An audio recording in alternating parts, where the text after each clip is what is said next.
Hello everyone.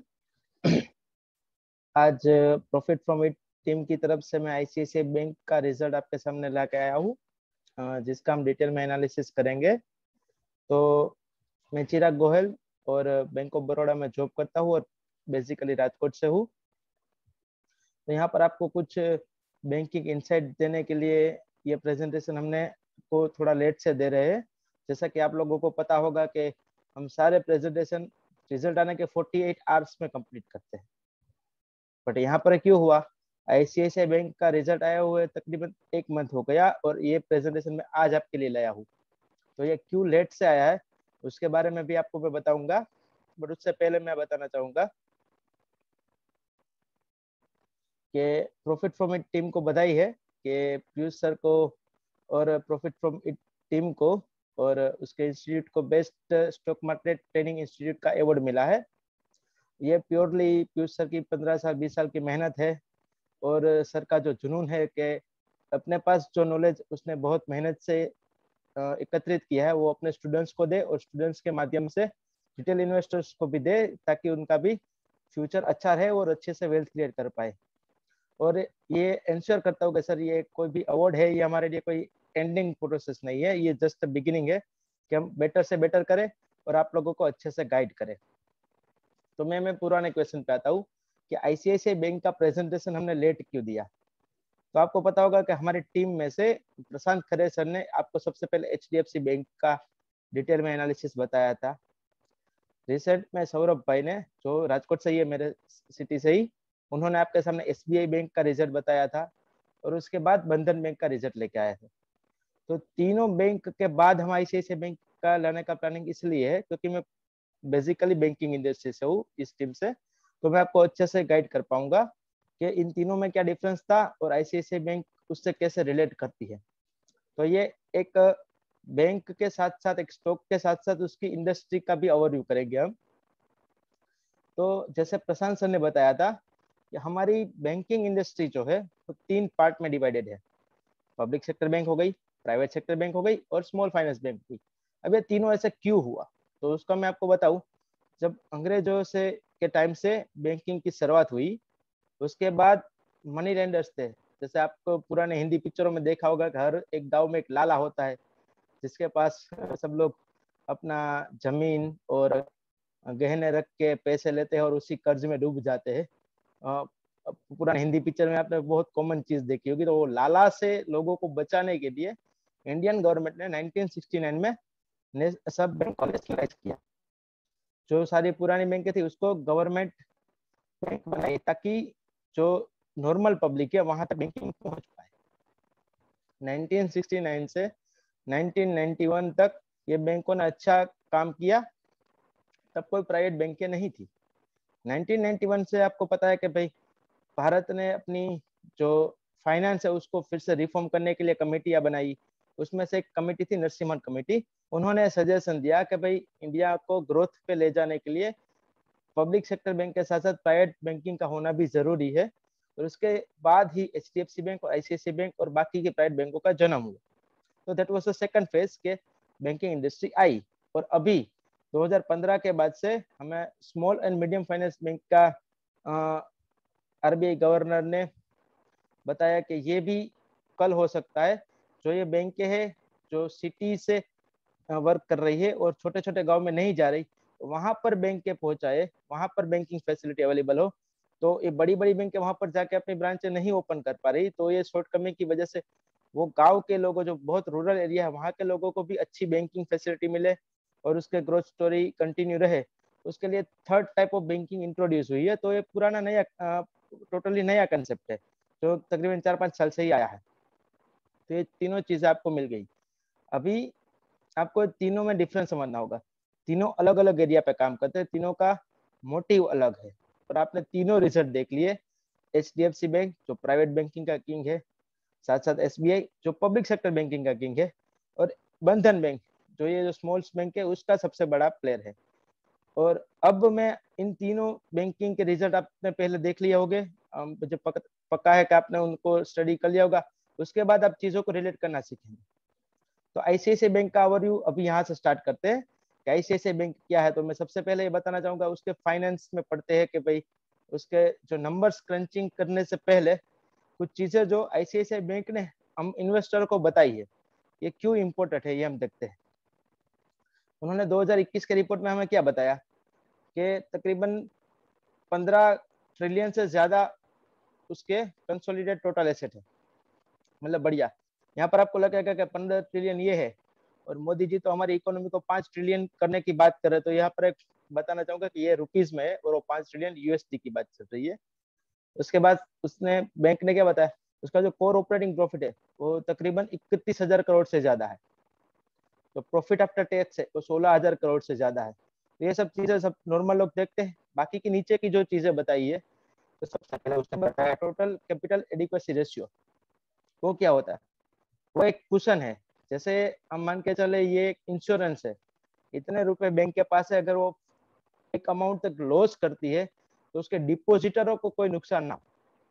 Basel norms follow करने होते हैं बैंकिंग को, जो इंटरनेशनल नॉर्म्स है, बेसल 2, बेसल 3।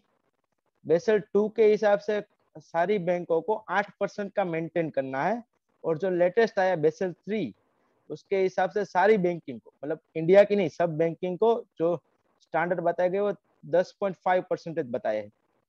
मतलब 10.5% अगर बैंक ये रेशियो मेंटेन करती है तो उसको अच्छा माना जा सकता है। तो ये 19.12 इसलिए बताया है कि जो बेंचमार्क है उससे काफी बढ़िया है आईसीआईसीआई बैंक के पास।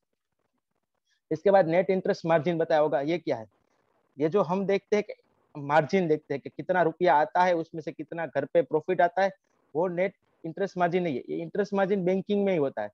ये बैंक इंस्टीट्यूट क्या करते हैं, कहीं से पैसे लेते हैं और कहीं को पैसे देते हैं, इन दोनों में जो डिफरेंस है, जैसे किसी के पास से एफडीएम करते हैं तो उससे 5% 6% से लेते हैं, और जब हम लोन लेते हैं तो 10% 11% पे देते हैं।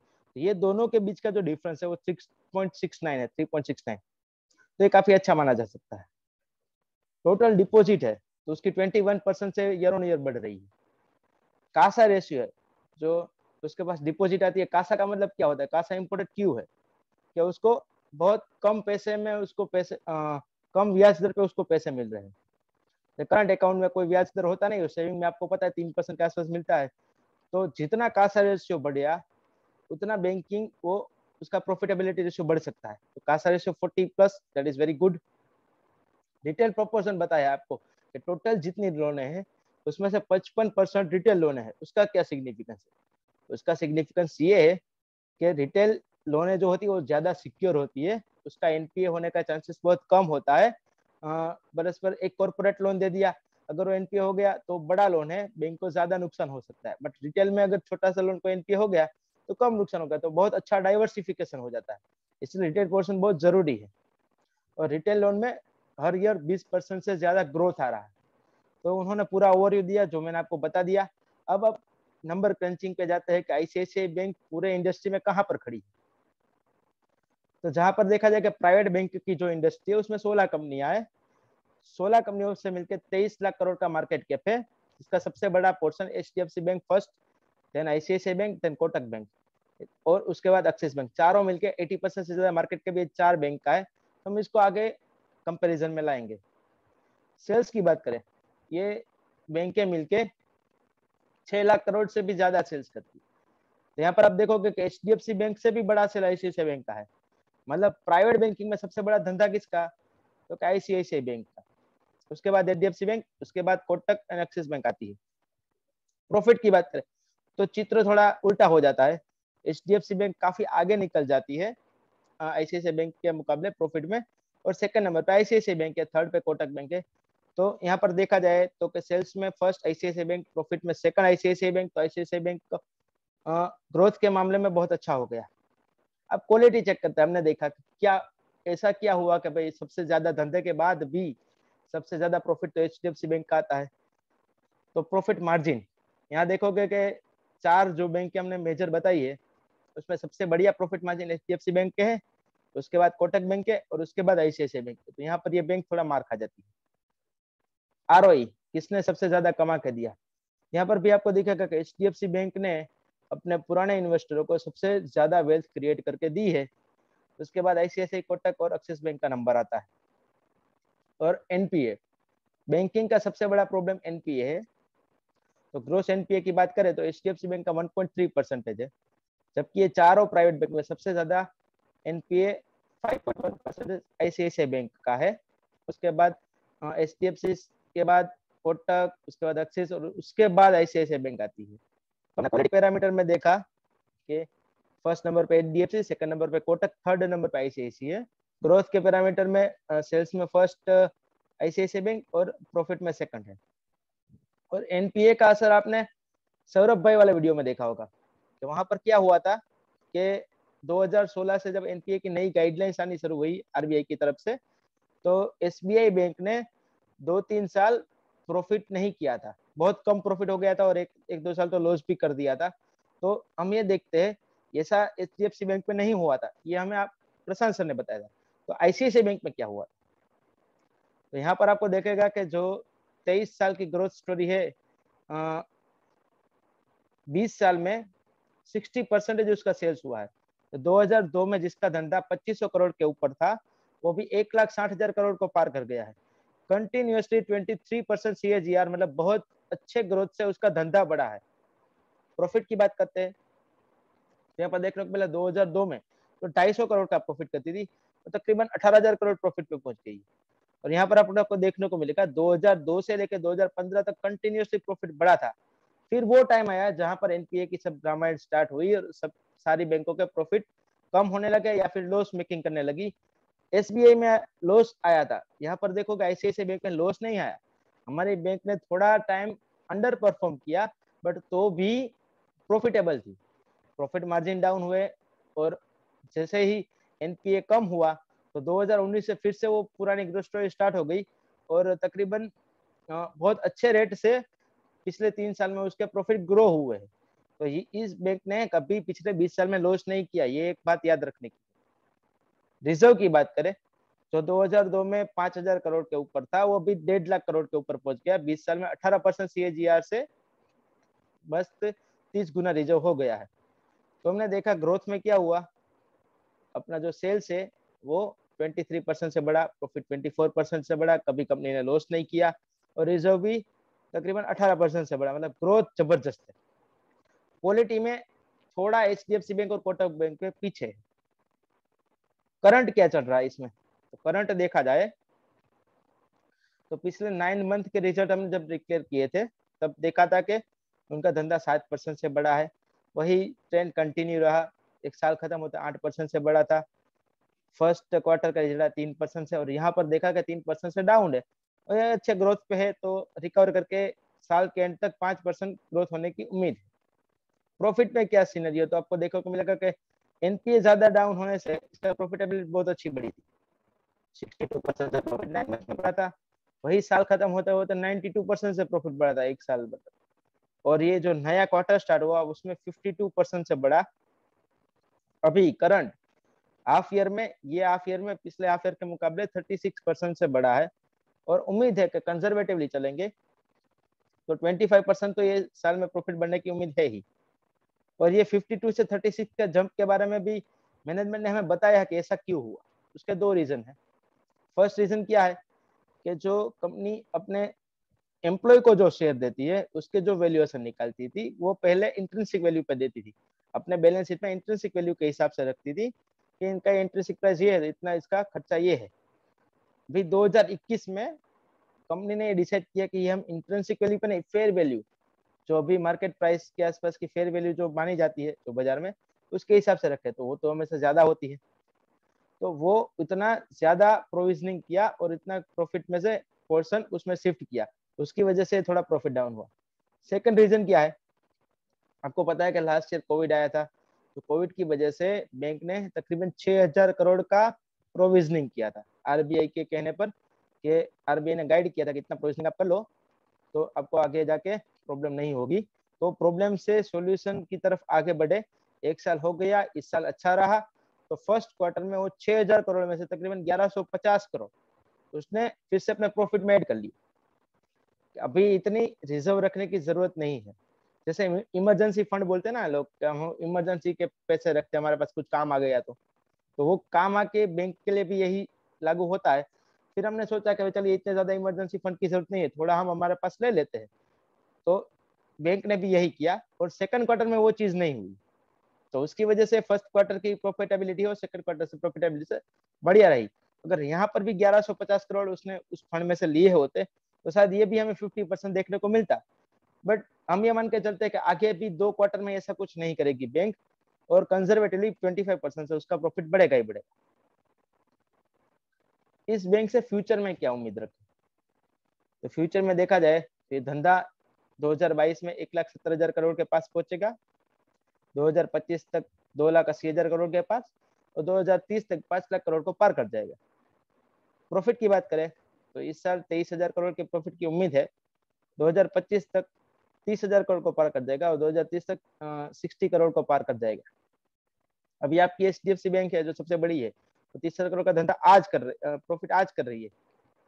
ICICI बैंक धंधे में समान है, क्वालिटी में थोड़ी पीछे है, तो उसको वो प्रॉफिट लाने के लिए 2-3 साल लगेंगे। तो ये डिफरेंस है। EPS की बात करें तो 34 का EPS इस साल का है, जो बढ़ के 48 तक पहुंच जाएगा 2025 तक, और 2030 तक 100 को पहुंचने की उम्मीद है। और फेयर वैल्यू की जो बात करें तो अभी इस साल की फेयर वैल्यू 850 है, 1190 तकरीबन 1200 2025 तक है, और 2030 तक 2400 पे पहुंचने की उम्मीद है। तो इनके अभी हम चार्ट पे देखते हैं, तो चार्ट पे आपको देखने को मिलेगा जो उसका 2008 में करेक्शन आया था, जो फॉल आया था, उसका टारगेट 975 है। तो अभी ये शेयर ऊपर की तरफ अपने पुराने टारगेट को, जो 10 साल 12 साल पीछे का टारगेट है, उसको पहुंचने के लिए बेताब हो रहा है, और वहां पर पहुंचने की कोशिश कर रहा है, वहां का जर्नी उसने स्टार्ट कर दिया है।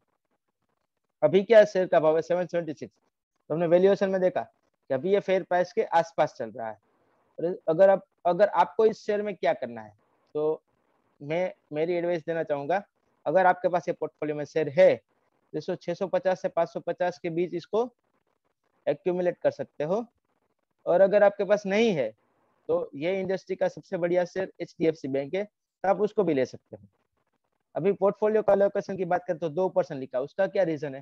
जैसे हमने ये पूरे स्टॉक्स को 3 पैरामीटर में डिवाइड किया था। पहला था ग्रोथ, जिसमें डेफिनेटली ICICI बैंक का बहुत अच्छा ग्रोथ है। उसके बाद वैल्यूएशन, तो इसके वैल्यूएशन भी अच्छे है क्योंकि फेयर प्राइस के नीचे चल रहा है। और जब क्वालिटी की बात आती है तो क्वालिटी ये पर्टिकुलर सेक्टर में ये तीसरे नंबर पे है, HDFC बैंक और कोटक के बैंक के बाद। तो इसीलिए इसको 2% हमने दिया है, कि इसको पूरा 5% 10% हम नहीं दे रहे हैं। तो यही है कि अभी जो लोग एक्यूमुलेट करना चाहते हैं वो 650 से 550 की रेंज ध्यान में रखे। वहां पर अगर ये शेयर आता है, जो टेक्निकल जानते हैं वो लोग पता गए, ट्रेडर्स रिमोर्स बोलते हैं इसको, अगर यहाँ पर छूने आता है अपने 975 टारगेट को पाने से पहले, तो वहां पर आप एक्यूमुलेट कर सकते हो, और पोर्टफोलियो में 2% आराम से कर सकते हो।